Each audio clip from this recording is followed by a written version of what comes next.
Bonjour, on continue avec la loi géométrique et il s'agit de dégager une propriété en tout cas remarquable de la loi géométrique, c'est qu'elle est sans mémoire.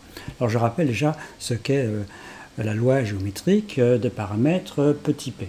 Alors cette loi géométrique on l'obtient dans le cadre d'une répétition d'une même expérience aléatoire à deux issues, autrement dit une répétition d'une épreuve de Bernoulli avec petit p la probabilité de succès. Alors, les répétitions sont indépendantes entre elles.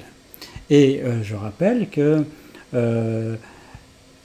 x égale n, ça signifie qu'on obtient le premier succès à la nème répétition. Alors, par exemple, si on lance un dé, et j'appelle le succès obtenir un 6, eh bien, ça veut dire, par exemple, x égale 7, ça veut dire que le premier succès est obtenu au 7e lancé. Et petit p, c'est donc un sixième si le succès, c'est d'obtenir un 6. La loi géométrique est dite sans mémoire parce qu'elle vérifie cette propriété.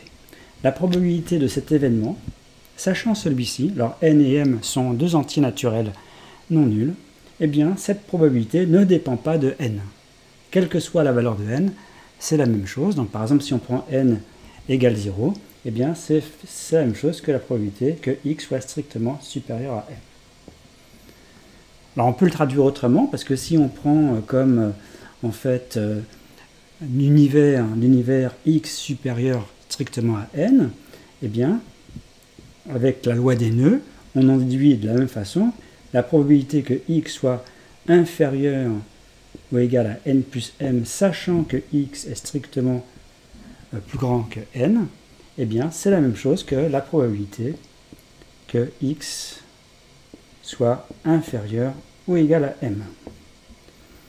Donc dire ça ou dire ça, ça revient au même. Donc on démontrera cette formule-là, mais celle-là est une conséquence de celle-ci. Je vous rappelle, comme on passe de là à là, il suffirait de faire un arbre et avec l'événement x supérieur strictement à n, et à partir de cet événement, vous avez celui-ci ou vous avez celui-ci. Vous utilisez la loi des nœuds sur un arbre.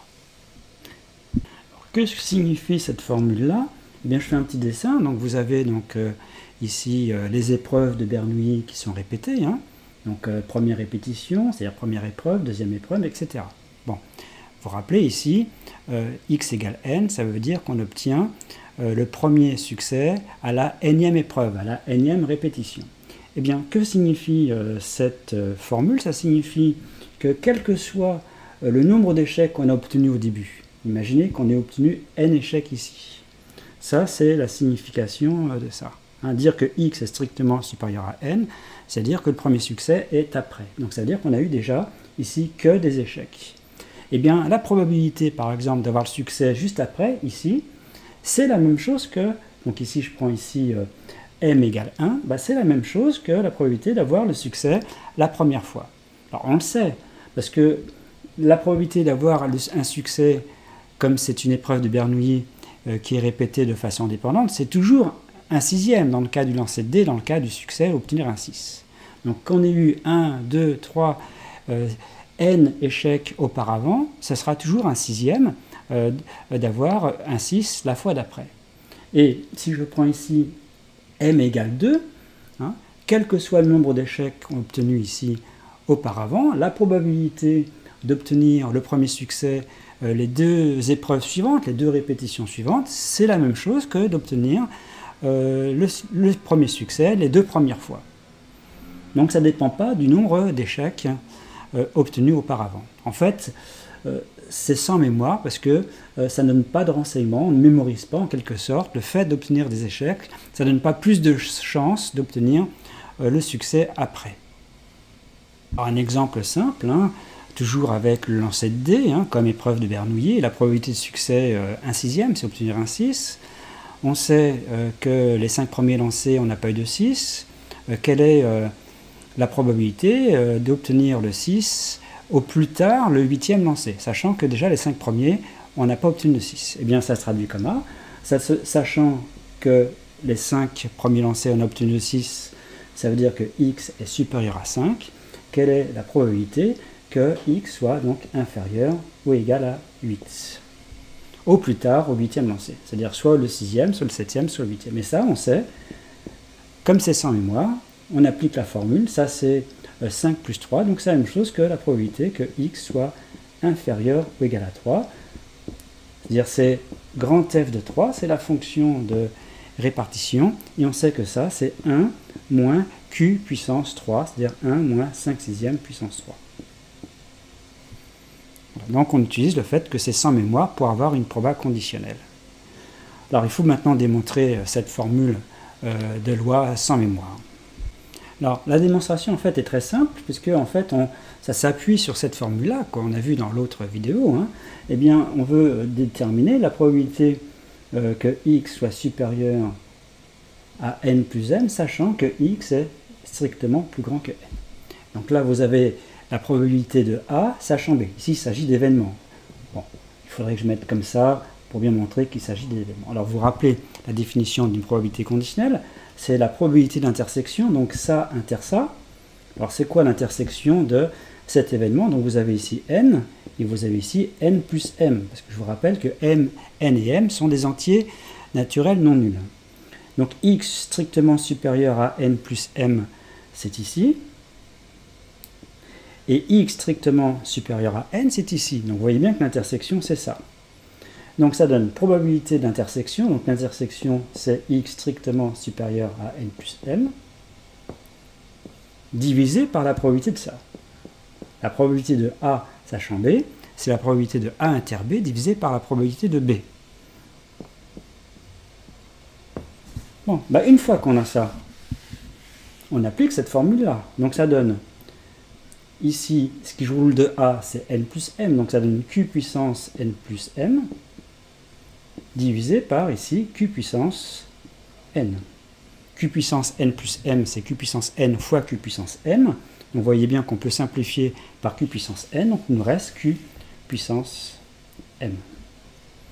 Et la probabilité que x soit supérieur strictement à m, eh bien c'est exactement cette formule avec a égale m, c'est bien q puissance m. Donc vous avez bien l'égalité entre les deux. Donc la démonstration est assez simple.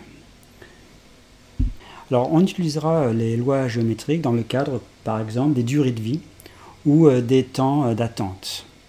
On verra ça dans une autre vidéo. Alors il y a une autre formule importante, c'est l'espérance mathématique d'une variable aléatoire qui suit une loi géométrique de paramètre P. Alors c'est une formule qui est admise, c'est 1 sur P.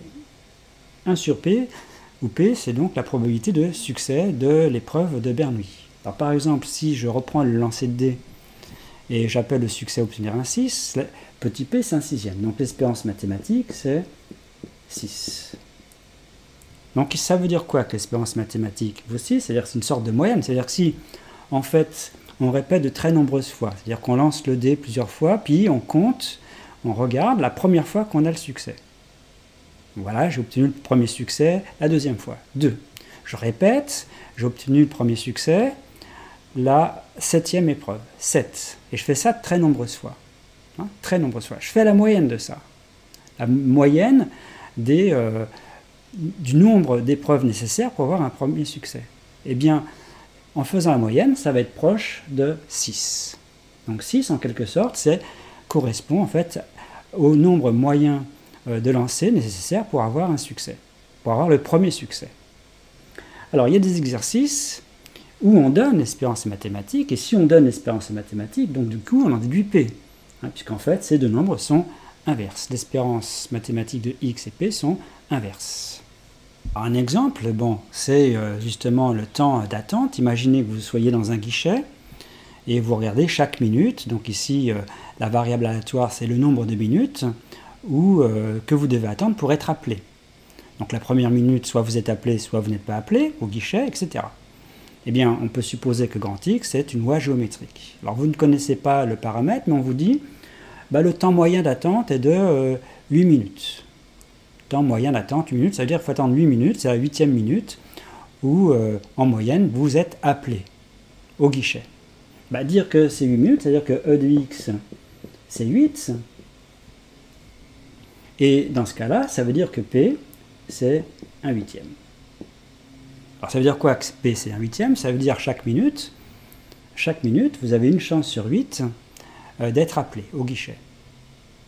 C'est ça que ça signifie, tout simplement. Une fois que vous avez P, vous avez tout.